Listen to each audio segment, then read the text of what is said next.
The Senate will come back to order. Mr. Majority Leader. Thank you, Mr. President. I move a call of the Senate.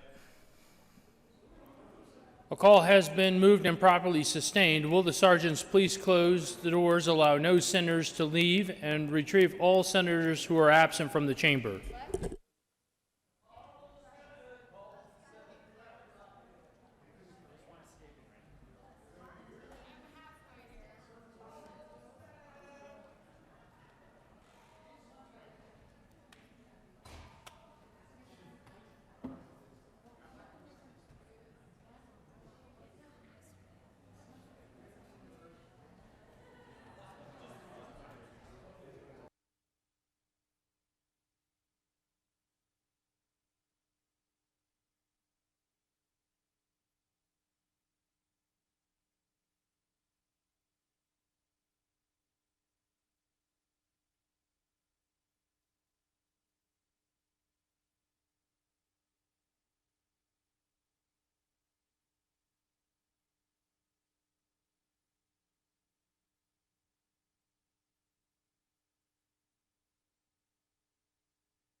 Mr. Carpenter, please call on the members.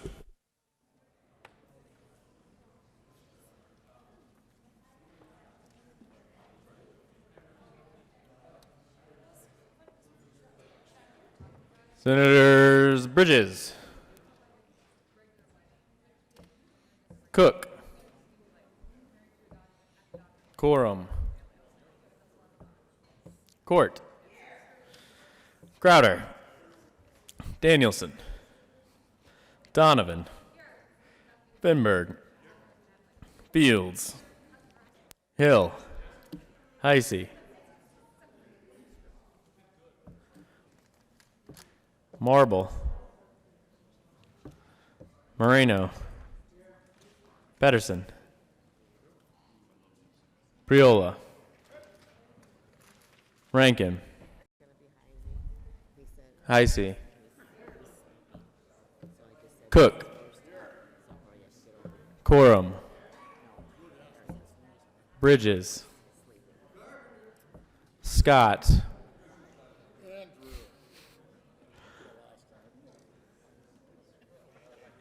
Marble, Tate,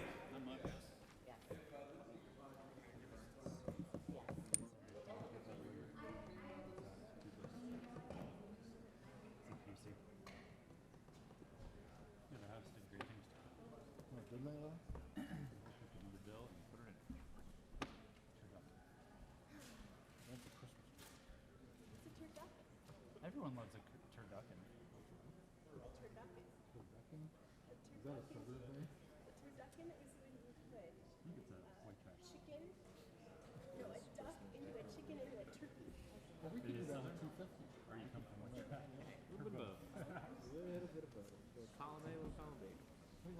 What? Let's take 250 and maybe then 236.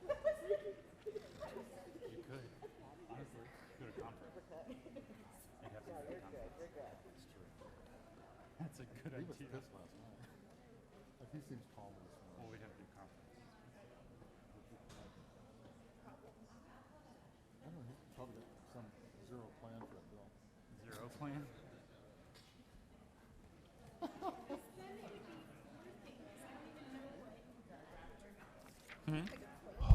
Holbert, Venison?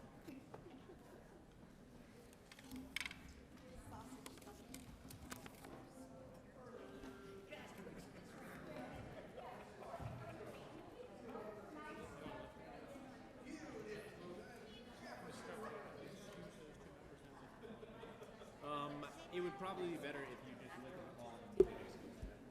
Mr. Majority Leader. Thank you, Mr. President. I move the call be raised. You have heard the motion that the call be raised. All those in favor say aye. All those opposed, no. The ayes have it, and the call is raised. Mr. Carpenter, please excuse Senators Sonnenberg and Lundin. And they don't have to come back. They don't want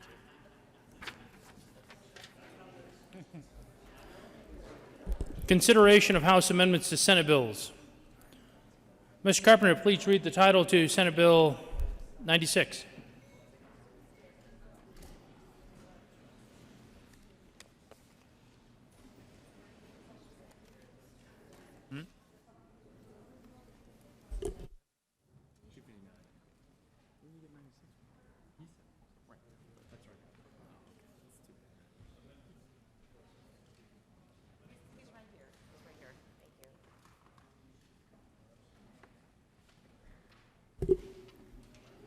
Correction. Consideration of House amendments to Senate bills. Will the clerk please read the title to Senate Bill 259? Senate Bill 259 by Senators Garcia and Heisen, Representatives Harrod and Wilson, concerning measures to address prison population management issues in connection with authorizing the emergency use of the Centennial South Campus of the Centennial Correctional Facility to house inmates. Senator Heisey. Thank you, Mr. President. See, where am I here? I move that the Senate reject the House amendments to Senate Bill 259 and that a conference committee be appointed. Here, here. Mr. Carpenter, please add Senator Sonnenberg to the roll call. Is there any discussion? The motion before the body is that the Senate not concur with House amendments to Senate Bill 259 and that a conference committee be appointed. Are there any no votes? Senator Hill. With a vote of 33 ayes, 1 no vote, 0 absent, 1 excuse, that motion is adopted. The following senators are appointed as members of the first conference committee on Senate Bill 259. President Garcia, Chair. Senators Heisey and Moreno. Message from the House. The House has passed on third reading, returns herewith. Senate Bill 242, the House has passed on third reading, returns by revised section Senate Bill 96, 246, 236 minutes printed in the House Journal, May 2nd, 2019. Amendment on third reading is printed in the House Journal, May 3rd, 2019. The House has voted concurrent Senate amendments, House Bill 11, 20, 11, 68, 12, 10, 12, 31, 12, 45, 12, 64, 12, 89, 13, 40, 13, 18, 10, 64, and to pass the bills as so amended. Message from the reviser. We herewith transmit without comment as amended Senate Bill 96, 236, and 246. Consideration of House amendments to Senate bills. Will the clerk please read the title to Senate Bill 96? Senate Bill 96 by Senator Donovan and Representative Hanson concerning the collection of greenhouse gas emissions data to facilitate the implementation of measures that would most cost effectively allow the state to meet its greenhouse gas emissions reduction goals and in connection with making an appropriation. Senator Donovan. Thank you, Mr. President. I move that we concur with House amendments to Senate Bill 96. Will the good senator from Vail please tell the body why the Senate should concur with House amendments to Senate Bill 96? No. Mr. President, the revised version of House Bill 96 has a smaller appropriation. We decreased the cost significantly of this bill. We also took out quite a bit of ledge declaration that we thought was largely superfluous at the end of the day. Shocking that ledge deck could be superfluous. We moved out the date from a report at the end of 2019 to give them more time to July 2020 at a request of the department. We broadened the agricultural exemption and clarified that the existing duties of the AQCC continue. Ask for your support on concurrence or permission to do concurrence. Is there further discussion? Seeing none, the motion before the body is that the Senate concur with House amendments to Senate Bill 96. Are there any no votes? Senator Foote. With a vote of 33 ayes, 1 no vote, 0 absent, and 1 excuse, that motion is adopted. Senator Donovan. Thank you, Mr. President. I move for the repassage of Senate Bill 96. The motion is for the repassage of Senate Bill 96. Are there any no votes? Senators Crowder, Sonnenberg, Minority Leader, Cook, Quorum, Marble, Hill, Woodward, Gardner, Smallwood, Rankin, Tate, Scott. With 21 ayes, 13 no votes, 0 absent, 1 excuse, Senate Bill 96 is repassed. Co-sponsors.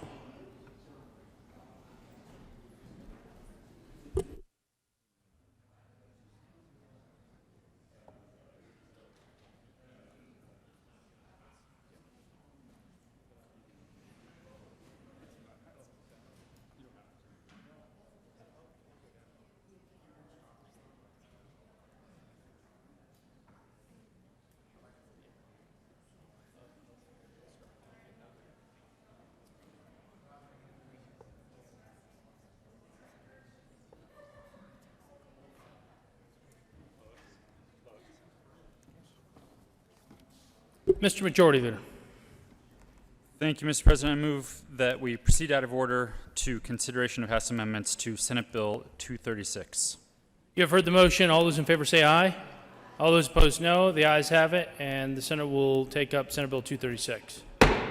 Mr. Carpenter, please read the title of Senate Bill 236.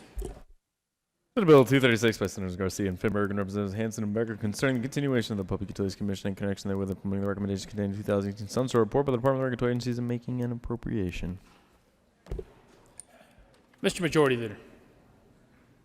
Thank you, Mr. President. I move that the Senate concur with the House amendments to Senate Bill 236.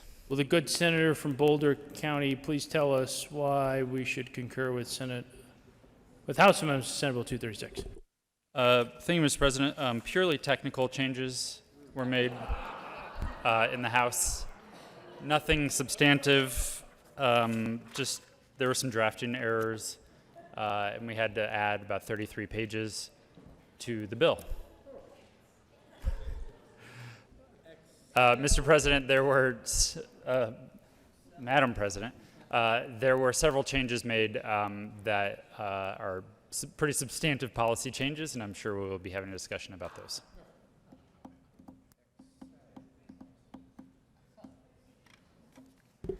Is there further discussion? Seeing none, the motion is to concur with the Senate amendments to, the House amendments to Senate Bill 246. Are there any no votes? 236, sorry. Are there any no votes? Minority Leader Holbert, Senator Cook, Senator Gardner, Senator Scott, Senator Tate, Senator Rankin, Senator Woodward, Senator Sonnenberg, Senator Heisey, Senator Crowder, Senator Quorum, Senator Marble, Senator Hill. With 21 aye votes, 13 no votes, 0 absent, and 1 excused, the Senate concurs with House amendments to 236. Mr. Majority Leader. Thank you, Madam President. Thank you for the lively discussion and robust debate. I move for the repassage of Senate Bill 236. The motion is the repassage of Senate Bill 236. Are there, further discussion? Senator Gardner. Thank you, Madam President. So I thought I might raise a substitute motion to adhere, but given votes and so forth and procedure, it seems to me that it's one way or the other. So let me explain to you why I will be a no vote on the repassage of Senate Bill 236 and why you too should be a no vote on the repassage of 236. I appreciate the good humor of the Majority Leader in the face of what is an outrageous situation. This bill, as introduced, was 26 pages. On its motion for repassage, it is 81 pages. So what happened in those 55 pages? Well, two other bills in large parts were grafted onto this bill because they were not going to pass elsewhere. And in so doing, let us set aside the wrong-headed, in my view, policy of those other two bills and simply tell you that if you vote for the repassage of Senate Bill 236, you will be voting in violation of the Colorado Constitution's single subject rule. Now, I suppose in the spirit of high good humor of the majority leader, let me say you'll also be voting for full employment for the lawyers of Colorado, something we've done a lot of. Why do I say it's a violation of the single subject rule? Well, I don't just come down here and say it because I don't like what was done and think that it was bad public process.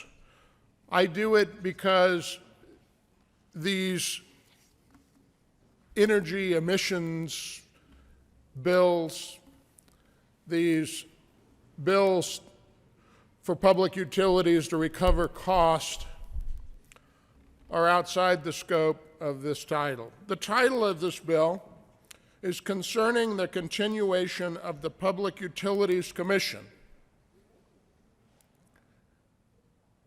And I am told by the Office of Legislative Legal Services from time to time that everything after the comma and the and is just further description, but that's the scope of the title. But let me say what it says at the end. And in connection therewith, implementing the recommendations concerned in the 2018 Sunset Report by the Department of Regulatory Agencies and making an appropriation. Well, I don't think there was anything in the 2018 Sunset Report about all of these things that are in shading here. Things like starting at page 1 or 2, well, actually 4, but that's the first substantive part of the bill. Renewable energy standards. How do you know that this violates the single subject rule? Well, let's start with the Constitution.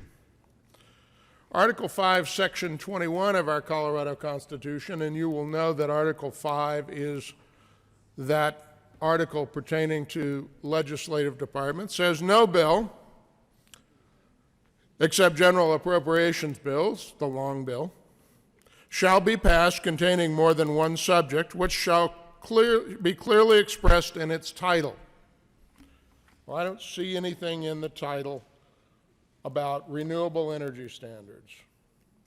I don't see anything in the title about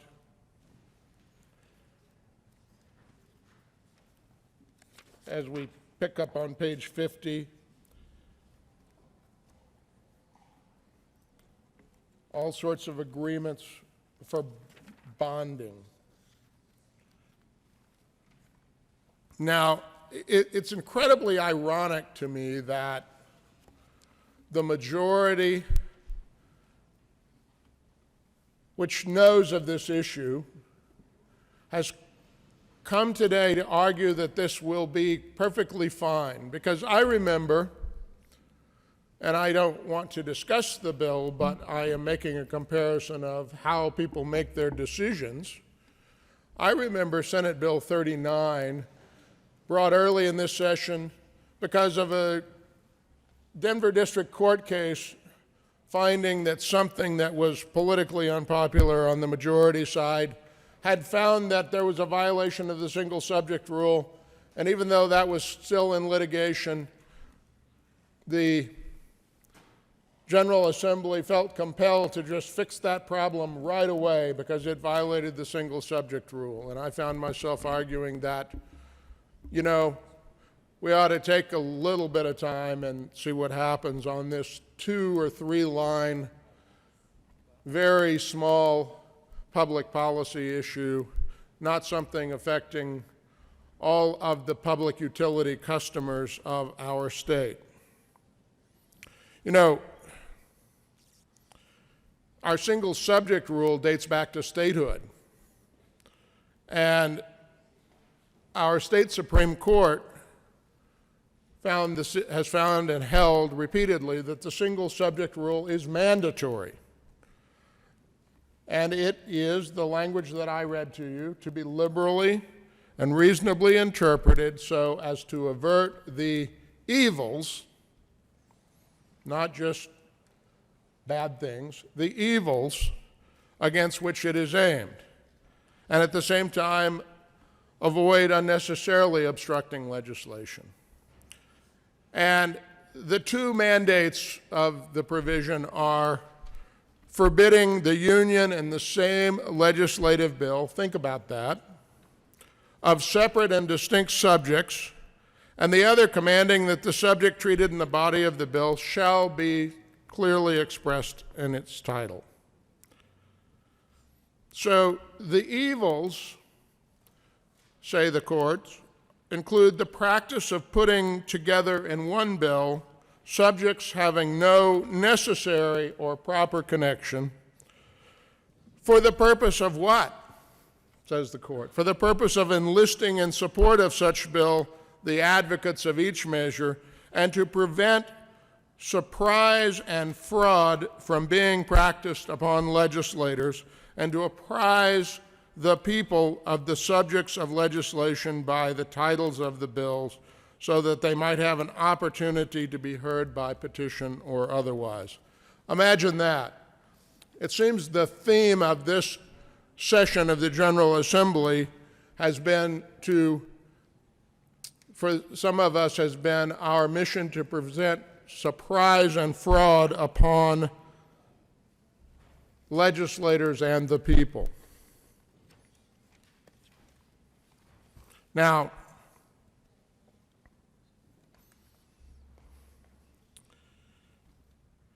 from its introduction until its amendment just a day or so ago, perhaps even this morning, Senate Bill 236 has been about nothing more than reauthorizing the Public Utilities Commission and the sunset recommendations.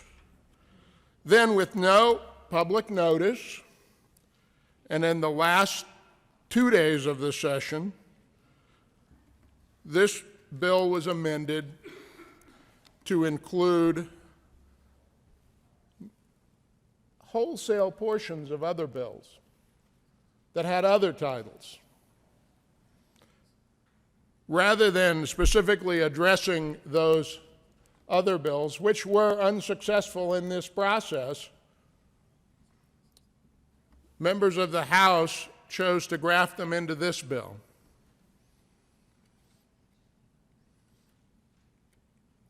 Make no mistake,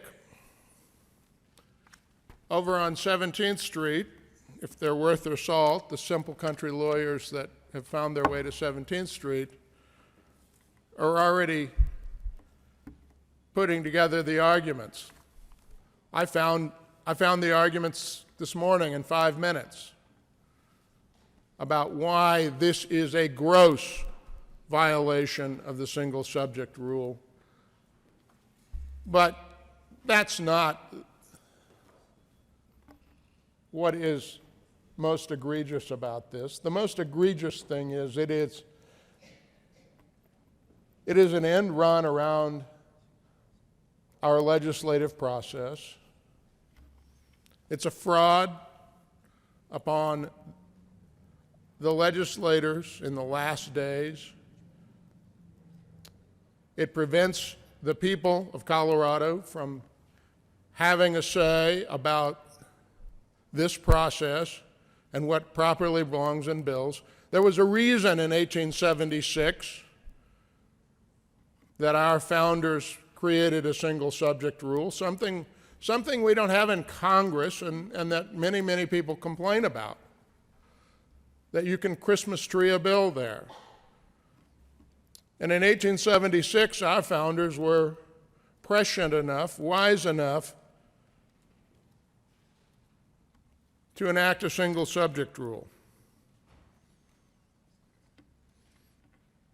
Members, for constitutional reasons, for legal reasons, for public policy reasons, for reasons of responsibility to your constituents about this process, for reasons of respect for this process and this institution, I urge a no vote on the repassage of Senate Bill 236. And note to you that if the Public Utilities Commission is not reauthorized, it will simply continue next year, and we can come back in the first week of the session and reauthorize the Public Utilities Commission as it should be reauthorized, without new legislation and new policy in the bill.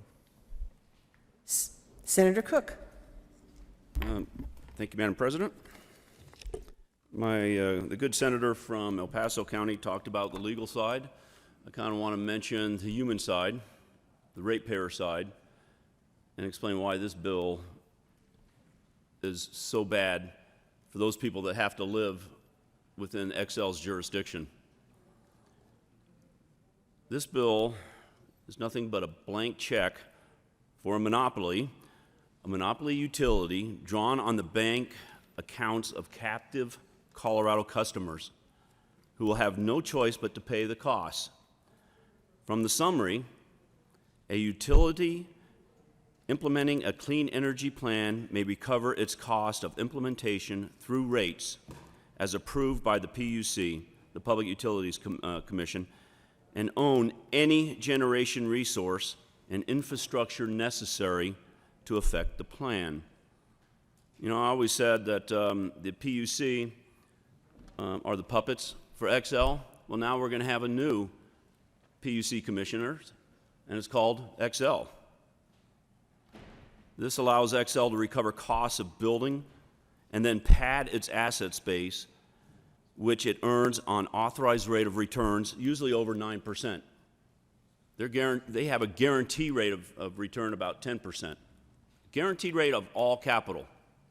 And this is going to expand it. This bill codifies Xcel monopoly profiteering off the backs of captive ratepayers by putting their business plan into statute. Their Colorado Energy Plan is proof that Xcel doesn't need this legislation. They already told the PUC they were going to do this. We don't need to codify it and put it in legislation form. Xcel wants this bill so when rates go up, and they will, believe me, Xcel can blame the legislature. They can blame us for the rates going up and not their own greed. Can we really see into the future and know what 2050 will look like? Remember, Xcel cut a deal in 2004 with the environmentalists to spend hundreds of millions of ratepayer dollars to make Comanche 1 and 2 environmentally superior and extend their useful life. Ratepayers paid for that. And now they want to shut it down so that Xcel can make more money on their guaranteed rate of return. They also opened up Comanche 3 in 2010, and I'm sure not too long from now they will want to shut that down. This bill ignores new emerging technologies like microgrids, although an unintended consequence may be those who can afford to generate and store their own power will do so, leaving only fixed and low-income Coloradoans to shoulder the burden for Xcel's greed. Further, Xcel is already having to change their Colorado Energy Plan because winning bidders can't actually build out projects at the price they said. If you think back about a year or so ago, they were saying, oh, all this new renewable energy is going to save us so much money. It's so much cheaper than the fossil fuels. Well, what happened? I don't know if anybody saw the Denver Business Journal just from the other day. Xcel is taking new bids for a 240 megawatt solar power plant for Ezra Steel Mill in Pueblo after the contractor that won the bidding couldn't do the project for the price it offered. Another solar project for Xcel, 75 megawatts of power by that same company out of California, may have to rebid for the same reason. So a year ago, they were touting, man, we're going to save all this money because we're going to build these new power plants for so cheap. Well, that's just not happening. And this bill is going to allow them to recover all the costs of rebuilding. One of the deals that Xcel made with Evraz was that when they won the 240 megawatt solar plant for Evraz Steel, under the agreement with Xcel, Xcel Energy struck a deal with them for the solar project in August. Evraz said it needed to lock in an affordable power rate ahead of the $480 million plant modernization, or it would move its steel production to another state. So Xcel, once again, lied to their customers. They told Evraz, hey, we're going to build this, we're going to give you this power for a lot cheaper if you stay in state. Well, who knows what they're going to do now? I wouldn't blame them if they up and moved out of Pueblo. In early April, Xcel put the solar project out to bid again, and Cornell, who's the energy provider, had unsuccessfully tried to negotiate increased prices into the power purchase agreement with Xcel, but then it said it couldn't build the Everest project without the increases. Xcel Energy filings to the Colorado Public Utility Commission show. Can we trust Xcel to do the right thing? No. Ratepayers, on the other hand, too, under this bill, will find it more difficult to have their voices heard because this bill will codify Xcel's business model into statute, wherever it is, rather than make Xcel justify costs and build out. So the people will have even a lesser voice under this bill because Xcel will be running the PUC.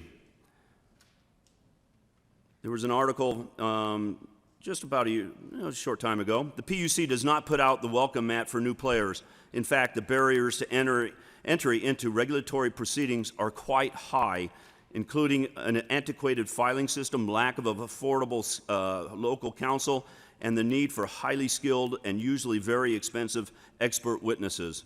Even if a party is fully prepared to enter into the proceeding, intervention is largely discretionary.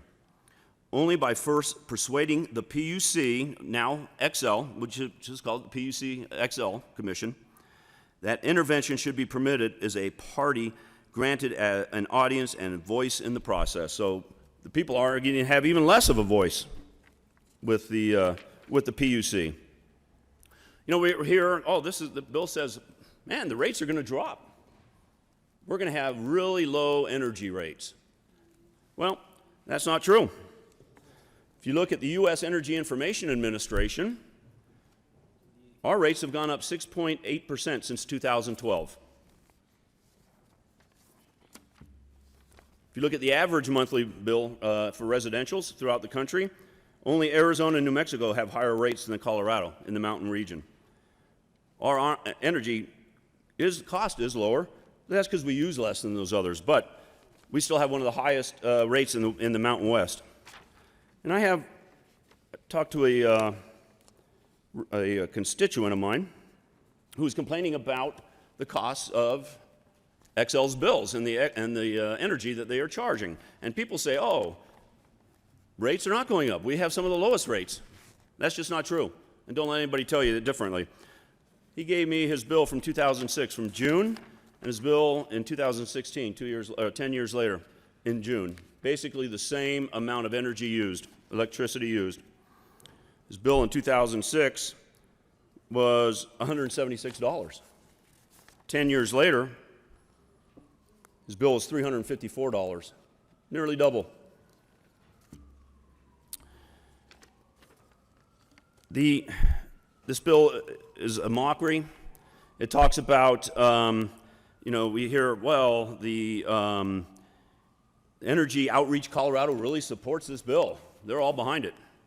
Well, if you look at their contribution form, you'll know why. Xcel gave them $14 million $785 and 624. Well, let me back up. $14,785,624 in contributions. So I think they're buying their way into their support. You know, and if this bill goes through, we are going to see a whole bunch more riders going on. Anybody take a look at their bills? There are so many riders on that bill. Let me just tell you some of them. Then this bill here, this piece of legislation, is going to increase the riders on your bill. So if you look at your bill, there's the following riders: Clean Air, Clean Jobs Act, demand charge, demand side management adjustment, electric commodity adjustment. Page 2, general rate schedule adjustments, purchase capacity cost adjustment, renewable energy standard adjustment, service and facility charge, tiered rates, transmission control adjustments. This bill will add at least 2 more riders onto your bill. So that $350 some odd bill now will probably exceed over $400. You know, earlier on in the session, I was on the same side as AARP. And I think I mentioned at that time, I was an AARP virgin, because that's, I think, the first time I have ever agreed with AARP on a bill. Well, I think AARP and I are now like BFFs, because, you know, they favor one side of this aisle over the other. But this year, I think they're finding things our way. I got 4 separate flyers from AARP, you know, these elderly people who vote in high masses. This first bill talks about, or this first flyer says that this bill will raise your electric rates and jeopardize power flexibility for all XL and Black Hills customers. The harmful, costly, and unnecessary legislation could cause existing power plants to retire prematurely and force electric customers for the first time to pay for economic redevelopment costs in the affected communities. So what we're going to be paying for is the shutting down of these plants, where XL will get guaranteed 9%, or a guaranteed 10% at least. And then, once those plants get shut down prematurely, after we paid for the scrubbing and all the updates to it, we've already paid for that. We're going to be paying for it to be shut down prematurely, and then we're going to be paying for new plants to be built. Well, their AARP goes on to say, this bill goes beyond the existing ambitious targets of XL today, which will reduce carbon emissions by 80%. To go to 100% renewables could mean forcing the construction of costly new power plants which are not needed to serve power demands and could dramatically increase electric rates. Plus, wind and solar need backup. This is from the AARP. This isn't from the Independence Institute or Heartland Institute or anybody else. From the AARP. They told me the other day they expect their electric rates of their customers, their people, the elderly, to rise 30%. Further, the bill could result in construction of costly new nuclear power plant in the state. Power grids operations could be turned over to Washington, D.C. via the need to join a grid operator run by the feds. The bill adds 2 new surcharges to your power bill.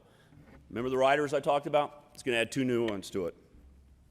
One to fund worker retraining, and the other for all compliance costs related to the bill. Both bypass normal PUC review. As a matter of fact, the PUC is told they cannot stop XL from charging these rates. The bill is unnecessary, as XL can file this proposal with the PUC, but why do that when you're going to be the PUC? Legislative guidance at this late hour in the session is unnecessary. Stop this blatant end run around the PUC and protect Colorado consumers. We can't afford and we don't need this legislation. Again, from the AARP. In another filing, they said, this is a Christmas tree. I call it a windfall, pun intended. This is a windfall for XL, but they call it a Christmas tree bill with all sorts of ornaments hung on it. They are begging, they are asking, please slow down this process. Amending a complicated bill at the end of the session will lead to unforeseen consequences. You know, if we adhere to our position, which we're not going to, it sounds like, but if we did, PUC is not going to go away. Like the good senator from El Paso said, they'll be back next year. A better solution is to set up an interim study committee to slow down the process and do the job right, instead of on the last day when we get a 30-page amendment dropped on us in like an hour ago. AARP is fuel neutral. We are concerned about the additional cost to ratepayers, especially low-income and older Coloradoans who can't afford to leave the grid. So if we vote for this bill, we're saying, you know, we don't really care as long as XL gets their profits. Since XL announced last year that it will close down $1 billion electric generation stations with useful lives remaining, that business decision should be paid by XL. But XL, it should be paid by their shareholders and not the ratepayers. Then, what's going to happen is they're going to put out for bonding for 30 years to shut down the perfectly good power plants they have now. And it's going to have, it's similar to what they're going to do. They're going to bond, and it's similar to refinancing a mortgage. So the bill will cost consumers more money because interest was paid up front and will have to be repaid if refinanced. I wasn't going to read this other part, but I just found out that the House put in what they call a Regional Transmission Organization, or RTO. And AARP is concerned about that. If an RTO is amended into this bill, which it was, it will also place an additional cost on utility customers for annual administrative costs, exit fees, uplift, and other surcharges. An RTO will cause a loss of state energy policy control to the FERC and the cost of having utility earn higher rates of returns under FERC jurisdiction. That was just one of the other AARP things I received. They commented about the bill, besides the single subject matter. They say this as revised, 236 as revised.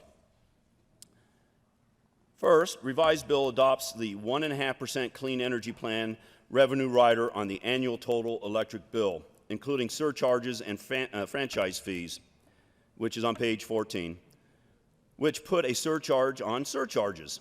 Second, the PUC must conduct a reconciliation in the first rate case after the implementation of the clean energy plan of the revenue rider, and any negative balance will be incorporated into the utility rates going forward. That was on page 15. Third, if an electric utility chooses not to use these new EI bonds and instead decides to recover the costs associated with the retirement of electric generating facilities, the Commission may not refuse to allow the recovery of the utility, and the utility may elect to recover those costs through traditional rate-making methods. So if they don't want to do the bonds and don't want to repay that, they can just do rate base. We'll be rate basing for 30 years. We'll be paying for it for 30 years. This means that the utility can recover the costs from consumers through higher rates. With solar panels getting cheaper and more efficient and storage anticipated to improve, it is possible that commercial and industrial customers, as well as residential solar customers, will leave the grid, and as a result, low-income and older consumers will be left to pay the increased costs.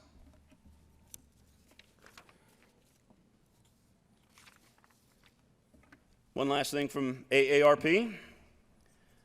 Even the most well-intentioned legislation can be fraught with unintended consequences.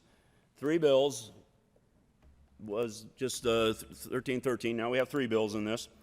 Currently before the legislature, aimed at addressing environmental concerns, have the consequences of raising utility costs for Colorado consumers to cover costs that should rightly be borne by XL and Black Hills shareholders. They mentioned this bill, 1313, which got incorporated, and I believe it was 257. But that was where we have to pay back the bonds for 30 years. That got incorporated in this as well. And I think it's important to hear some of the testimony that AARP made in committee. Bill Levis, AARP volunteer lobbyist and former Colorado Consumer Counsel. I'd like to know where they're at. I haven't seen hiding their hair of them this session regarding this. They're supposed to be protecting the consumers, but haven't seen them at all. Anyway, former Colorado Consumer Counsel representing residential, small business, and agricultural consumers before the PUC. AARP has over 680,000 Colorado members who rely on PUC for appropriate energy rates. AARP supports efforts to increase the percentage of electricity produced from renewable sources as long as they are cost effective. Sustainable energy policies should ensure all consumers can afford enough energy to meet their basic needs. As a result, AARP concerns are costs that residential consumers, and especially our constituents, people I believe it's over 50, will have to pay for conversion. By its definition on page 6, that a qualifying retail utility have at least 500,000 customers, this bill would only apply to XL, which has 1.4 million electricity customers. So basically what this does, it ensures XL's dominance. It ensures its dominance over the state, over its ratepayers, over the PUC. XL already has announced that it plans to be 80% carbon neutral by 2030 and 100% by 2050, which are the dates in 1313. So they already said they would do it. Again, why do they need legislation if they said they'd do it? Oh yeah, so they can blame us for when the rates go up.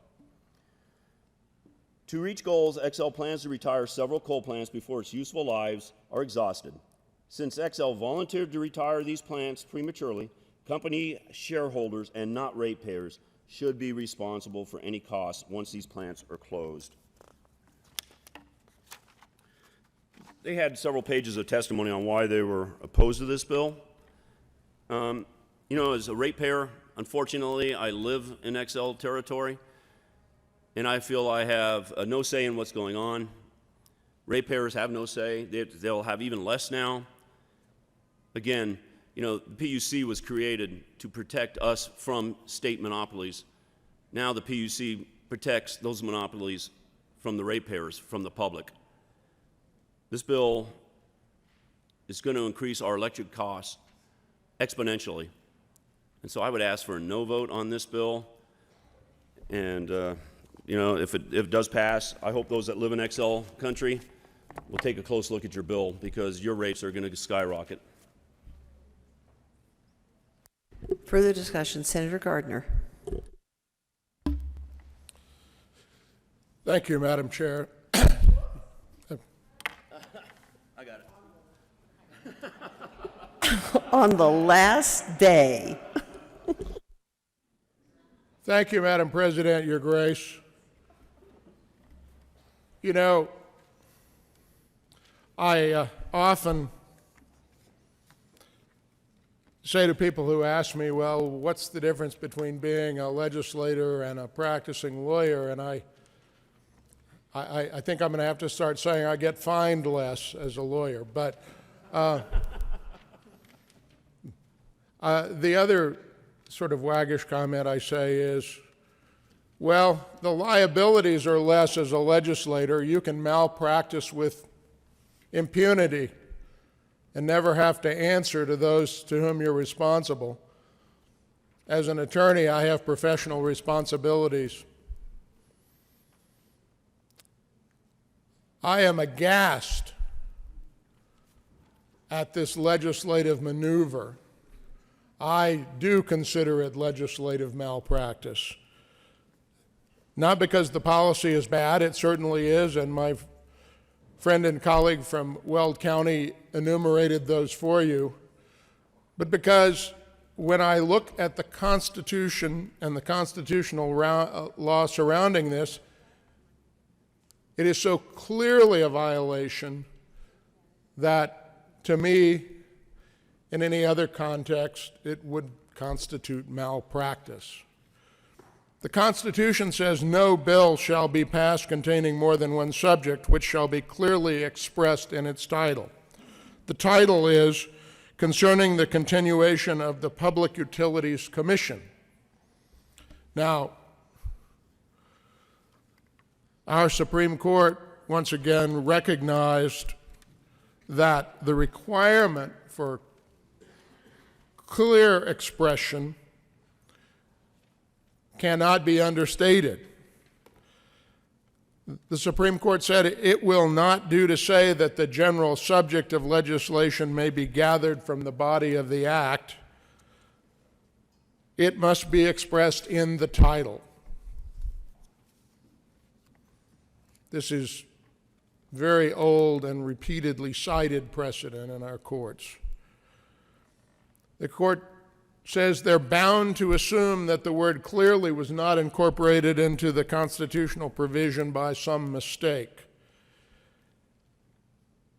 It was advisedly used and was intended to affect the manner of expressing the subject. It must be clear. Why?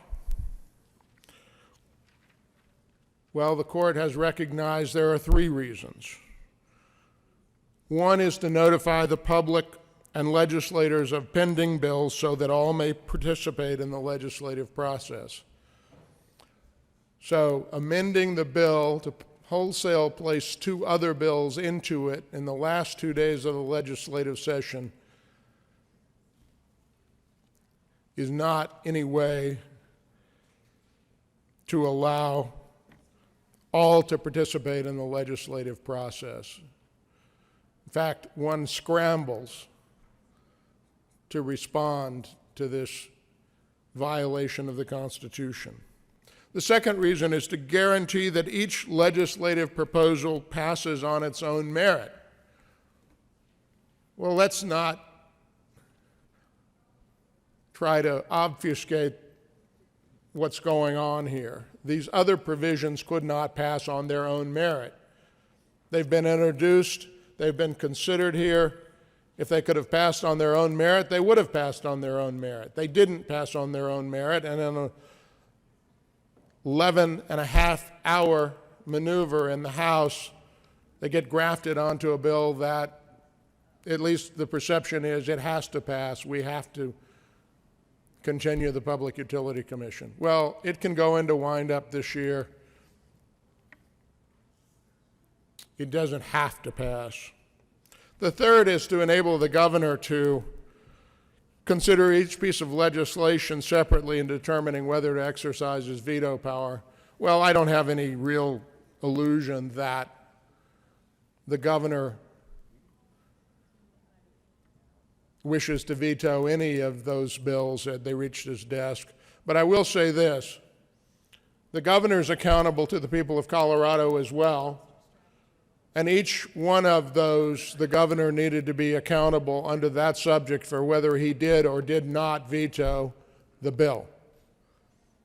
Now it's all together, and I couldn't let the Public Utilities Commission go away. Couldn't let that happen. It's a violation of the single subject rule.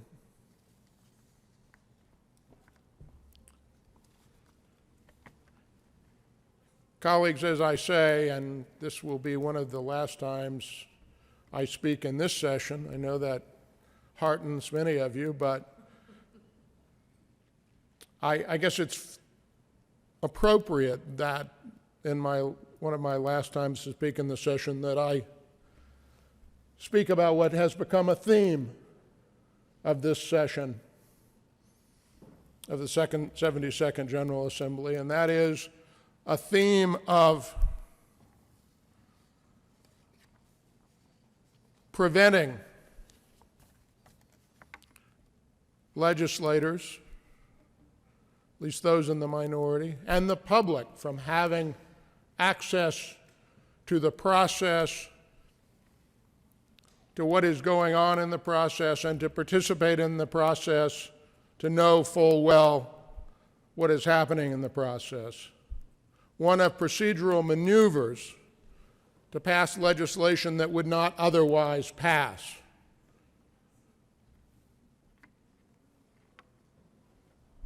It is malpractice. That is what this bill is. We are accountable. We are accountable to our constituents, and we owe them better than this. I urge a no vote on Senate Bill 236. Minority Leader Holbert. Thank you, Madam President. I too rise in opposition. I think adherence would have been a better path for us. And the good senator from El Paso County earlier referred to the single subject clause requirement of our state constitution. If you have a copy of that statute book, the black letters in the red book, turn to page 475 of the Constitution and Titles 1 through 3 book. And it says, bill to contain but one subject, expressed in title. And this has been here since 1876, since statehood. No bill except general appropriation bills. We call that today the long bill, the budget, shall be passed containing more than one subject. This is very important because people follow probably through radio or television, news, talk shows, people might be more familiar with what the federal legislature, Congress, does in Washington, D.C. And one of the things that Congress does is earmarks and pork barrel. Earmarks are designating a certain amount of money for a specific project and putting it into a bill, and we typically don't have earmarks. We as legislators don't go in and say, oh, I want that money to build something in the district that I represent. You won't find a post office or other public building with any of our names on it paid for with public dollars, because we just don't do that in our process.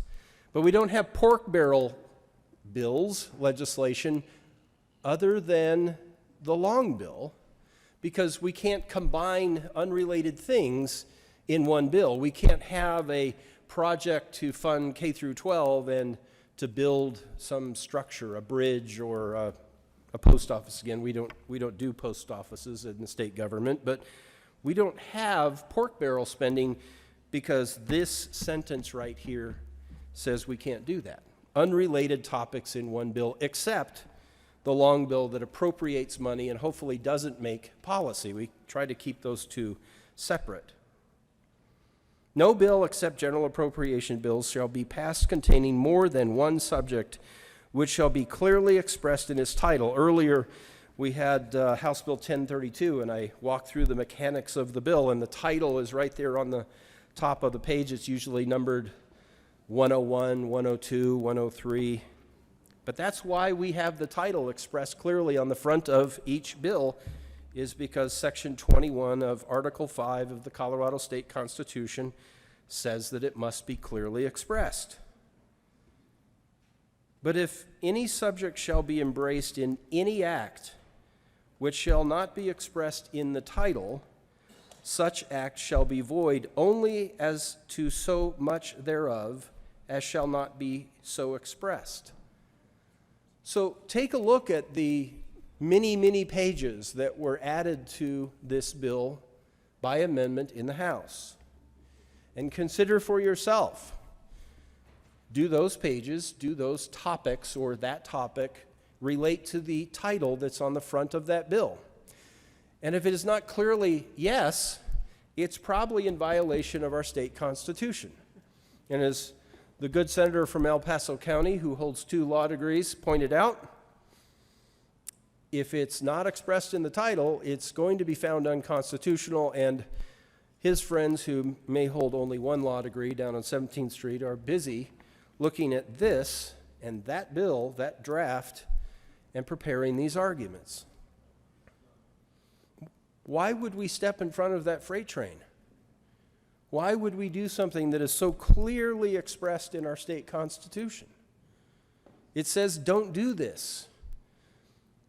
It's often that I talk with constituents, people who are interested in what we do here, and you know I love to explain this process. I love what we do here. But one of the things that people will often say is, you're just in it for the power of the money. You're all, down there making decisions for everybody in Colorado. Power corrupts and absolute power corrupts absolutely. We have limited power.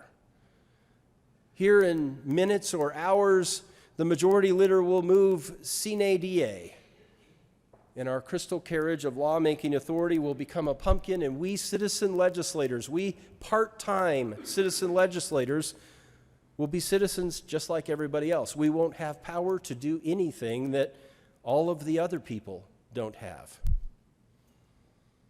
But we have the power right now to do something, again, that I referred to earlier. We all stood right here in this well and took an oath to this particular state constitution. It is a book. It is not a small, finite document like the U.S. Constitution, but it is literally a book.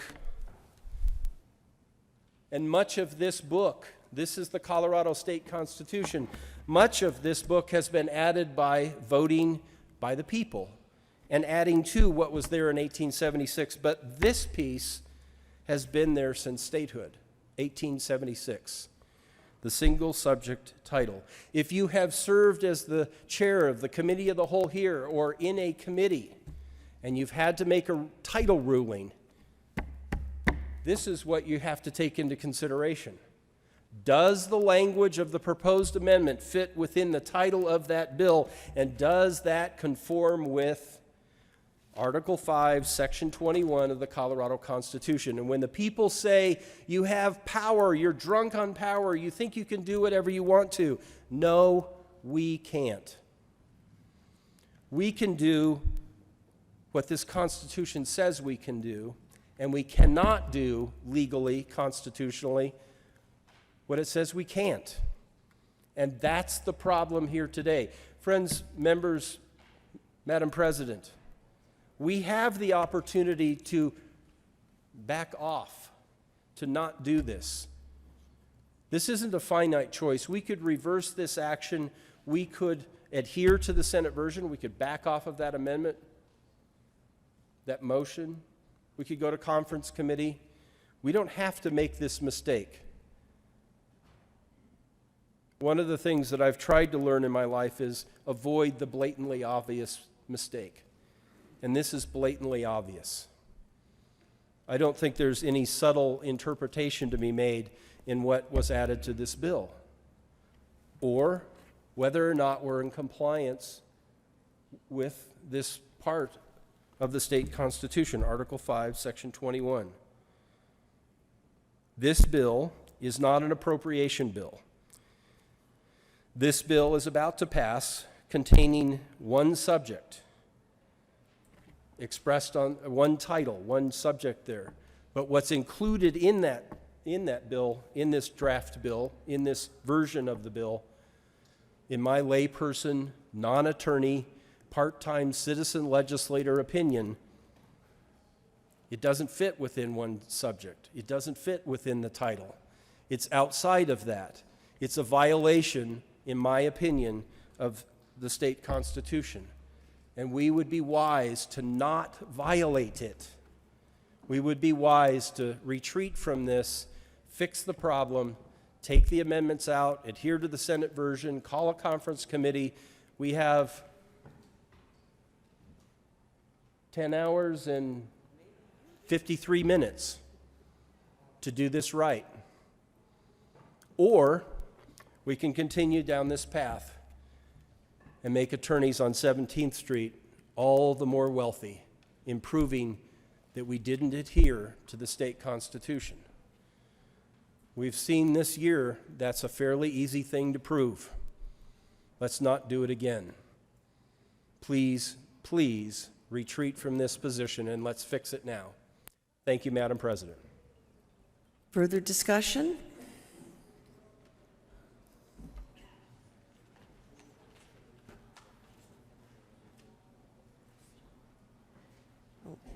Please add Senator Lundin to the roll. at this point. Thank you for being here. Thank you for being back with us. Okay, the question before us is, the motion is the repassage of Senate Bill 230, no, the concurrent. Are we on the repassage? Okay. The motion is the repassage of Senate Bill 236. Are there any no votes? Senator Cook, Senator Holbert, Senator Smallwood, Senator Tate, Senator Scott, Senator Rankin, Senator Gardner, Senator Woodward, Senator Lundin, Senator Coram, Senator Marble, Senator Hill, Senator Crowder, Senator Heisey, Senator Sonnenberg. With 20 ayes, 15 noes, 0 excused, 0 absent, Senate Bill 236 is repassed. Co-sponsors.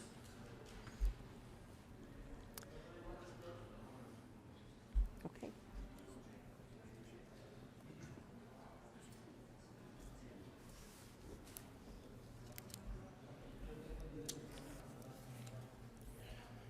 Mr. Carpenter, please read the title to Senate Bill 246.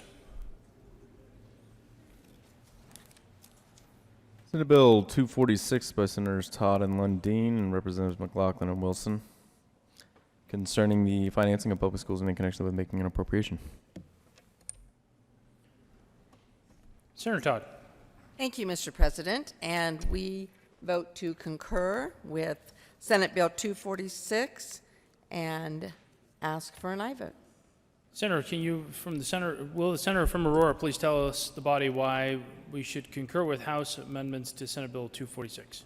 Well, that is a very good question, Mr. President, because when 246 left the Senate, it left with a unanimous 35-0. So obviously, we did it right. We got it right. But we like to listen to the other chamber, and we like to honor their time in processing and help them feel a part of the final decision. And what they did is they actually went back and added a couple of other concepts and bills that were being considered. When the good senator from El Paso County and I met with our JBC members and met with the House sponsors of school finance and the House JBC members, we had a lot of conversations about where we went with adding or changing the formula for school finance and what was going to be included. We included concurrent enrollment. We knew that that was an important piece. And at that time, we talked a little bit about the inclusion of a 9th grade transition program, sometimes known as AVID. And we decided, no, rather than adding it at that point, we'll just run that as a separate bill. Well, the House decided to go ahead and integrate it and add it back into the school finance bill. In addition to that, there had been conversation previously about adding a physical education grant program, and I know that that has been a big discussion that we've had a lot of conversation about in terms of grant programs. And so rather than running that as a separate bill, they also decided to integrate that into the school finance bill as well.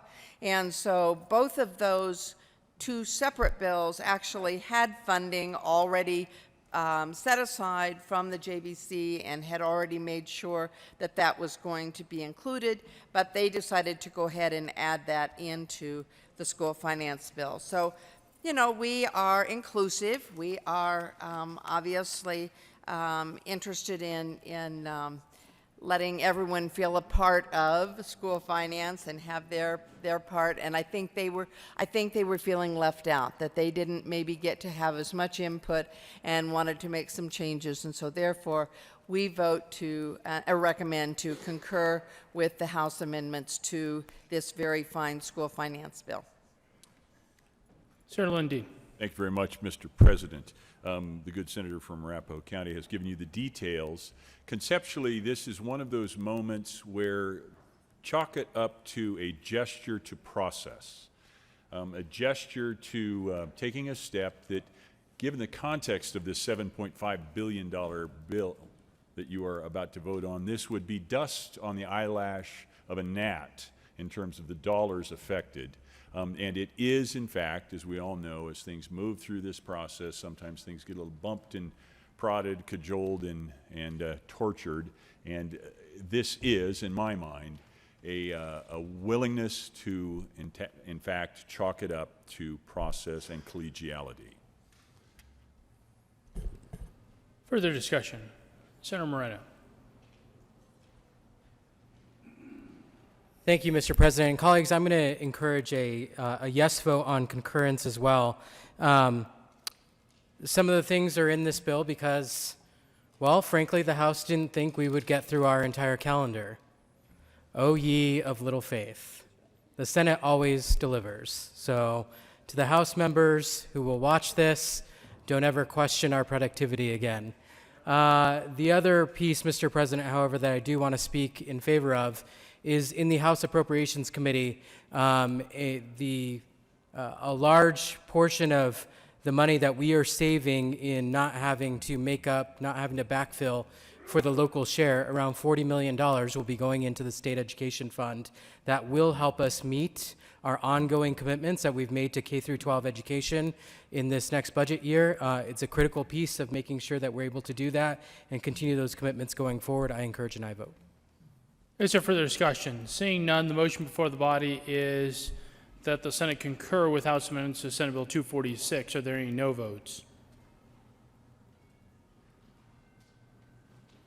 With 35 ayes, 0 noes, 0 absent, and 0 excused, that motion is adopted.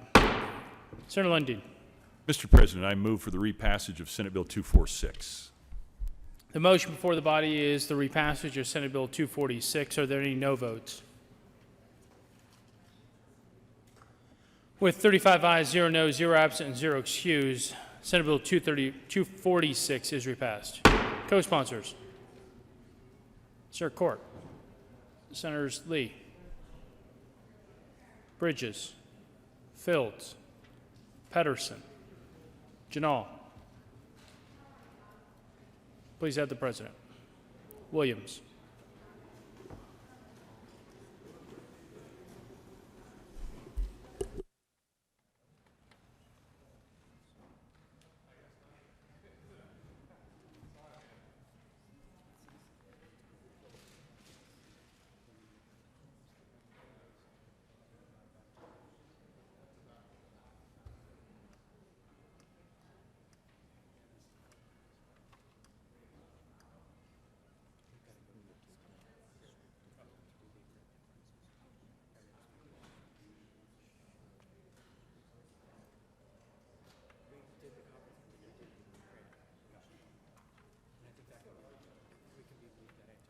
I think so. Pretty sure. I still think we turn the house chimes on and then our chimes on. I just think I can make it smaller. Not a very good sense. I wouldn't. Oh.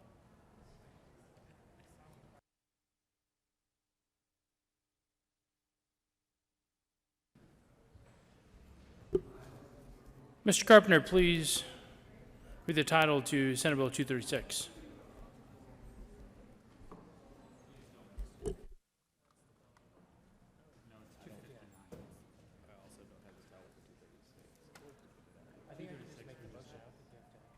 Senator Moreno. Thank you, Mr. President. I move the conference committees established on Senate Bill 259 be granted permission to go beyond the scope. You have heard the motion. All those in favor say aye. All those opposed, no. The ayes have it, and permission is granted.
Mr. Majority Leader.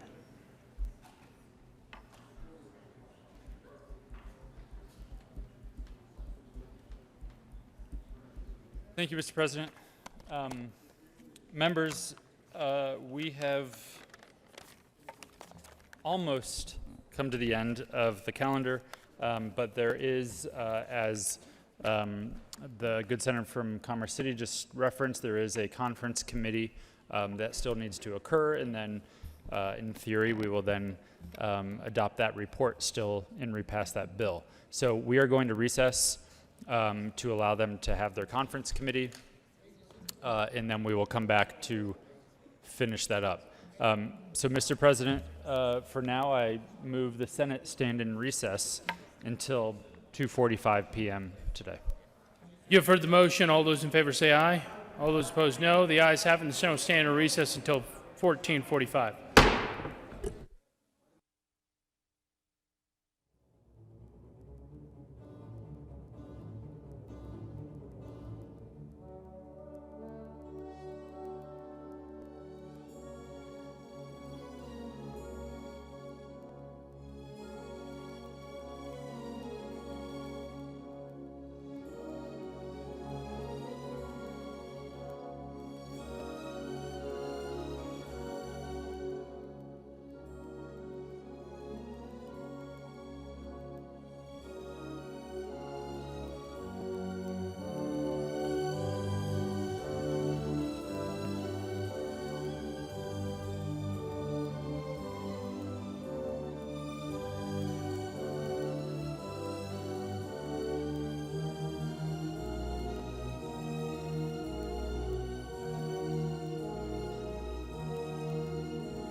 Thank you.